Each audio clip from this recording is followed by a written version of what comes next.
In the name of the Father, and the Son, and the Holy Spirit.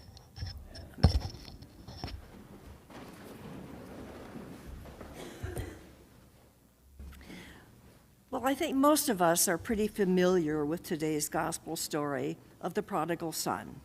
I mean, as soon as we hear the words, there was a man who had 2 sons, we already know how it ends. I mean, once it's clear that the boy is seriously sorry, he's trying as best he can for a comeback. So come on, he deserves a party. I mean, he's trying, okay? I mean, we're a forgiving culture. Of course, this is not what Luke's story is about. Because if you back up a few verses, you see that this is really the 3rd story in a series, all saying pretty much the same thing. And Jesus tells these stories in the face of complaints that he eats with sinners. So he tells a story about a shepherd who leaves 99 sheep to fend for themselves while he goes after the one that strayed. And he tells another about a woman who tears her house upside down to find a lost coin and rejoices when she finds it. And then he tells this one about a father and his 2 sons. And maybe one of Jesus' points here is that God's too busy rejoicing over found sheep and found coins and found sons to fret over what they were doing while they were lost. Maybe that's what Jesus is trying to say here in all these stories. See, according to our story this morning, the son didn't even get his confession out of his mouth before his father hugged him and welcomed him home, rushing to meet him, kissing him, embracing him, forgiving him, before the son even got the words out of his mouth.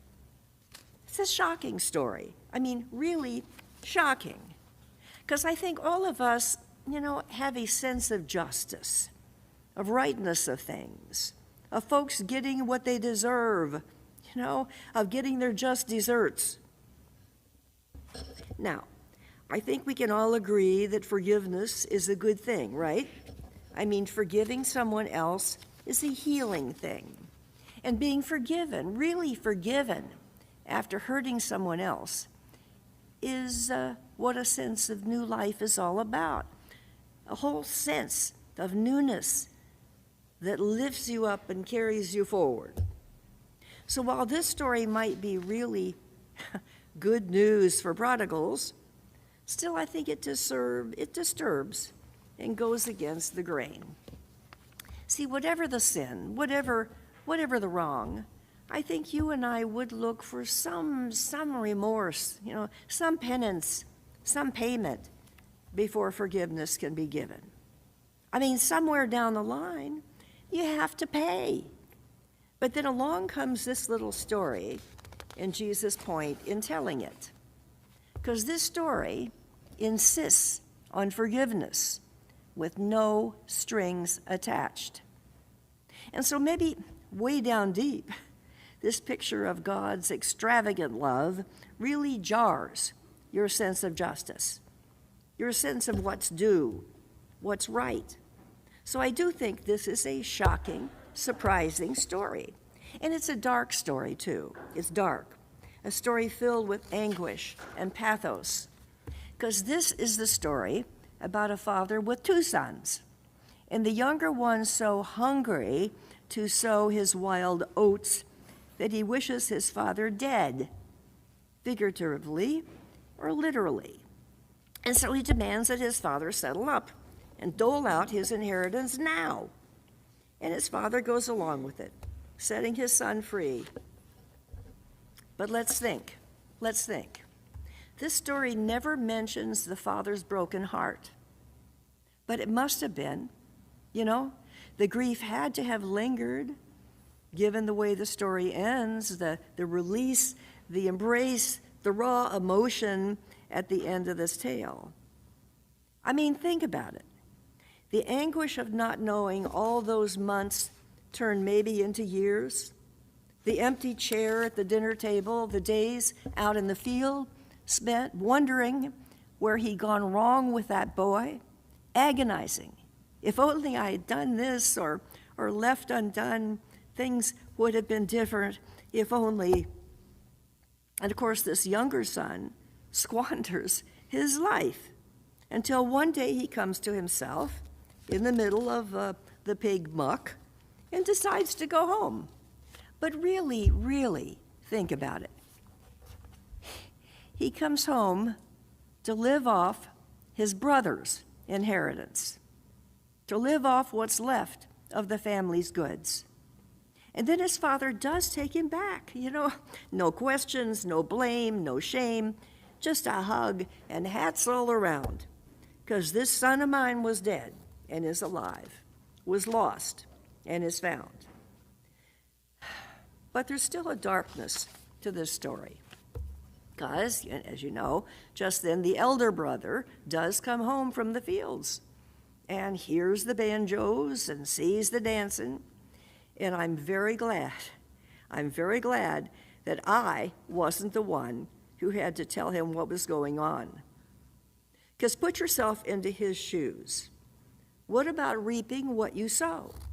What about facing the consequences of your actions? I mean, what kind of world would this be if we rewarded sinners while God-fearing folks are still out in the fields? I mean, what do you have to do to get a little attention around here? What about me? Holding my own, trying to serve God while keeping my head above water. What do you have to do to get a party around here? Listen, shouts the older son. For all these years, I've been working like a slave for you, and I've never disobeyed you. But you've never given me even a goat so that I can party with my friends. But this son of yours comes back, having run through your money, living with sluts, and you kill the fatted calf for him.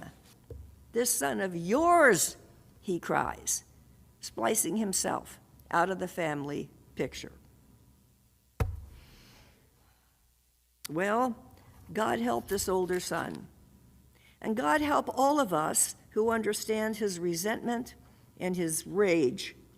God help all of us who feel so excluded and unappreciated and unrewarded that we pull back and cut ourselves off from the very ones we hunger to love us. See, the father knows he's lost both his sons. He's lost the younger son to a life of recklessness. And he's also lost the older one to maybe a more serious fate, to a life of resentful self-righteousness that takes him so far away from the Father that he might as well be feeding pigs in a far country. See, he wants his Father to love him because he thinks he deserves it. And his Father does love him, but not for that reason. No, his Father doesn't love the older one because he deserves it any more than he loves the younger one for anything he's done. He doesn't love either of his sons according to what they deserve. He just loves them. He just loves them. More because of who he is than because of who they are. And the elder son cannot stand it. He cannot stand a love that transcends right and wrong, a love that throws homecoming parties for prodigal sinners and expects the hardworking righteous to rejoice. That older son cannot stand it. And so he stands outside his father's house and outside his father's love, refusing his invitation to come in. And so just maybe, when we hear the prodigal son as a comeback story, you and I miss the whole point. Because maybe, it's not your remorse, it's not your desire to start over that forces God to roast the fatted calf. No, our prodigal God throws the party out of a reckless abundance of love, never tiring of giving it away.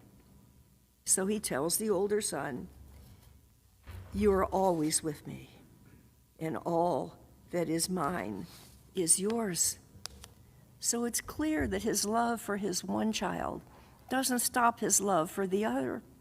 The younger one's recklessness cannot deflect it any more than the elder one's self-righteousness. They are a family. They belong to one another, and a party for one is a party for all. We had to celebrate and rejoice, the loving father says to his older son, because this brother of yours, not my son, but your brother, was dead and now lives. He was lost and has been found. See, this is the older brother's invitation back into relationship, not only with his loving father, but also with his wayward brother. And I think it's also an invitation, to the older son to see his own lostness and foundness. But finally note this. The parable does not tell us how it all turns out. No, the story ends with the older brother standing outside the house in the yard with his father, listening to the music inside. And I think Jesus leaves it that way, because finally, it's up to you and me to finish the story. It's up to you to decide whether you'll stand outside all alone being right, or give up your rights and go inside to take your place at the table full of reckless and righteous saints and scoundrels. Brothers and sisters, united only by our bond to one loving Father, that Father who refuses to give you the love you deserve, but cannot be stopped from giving you the love you need. So come to the party, because it won't be the same without you.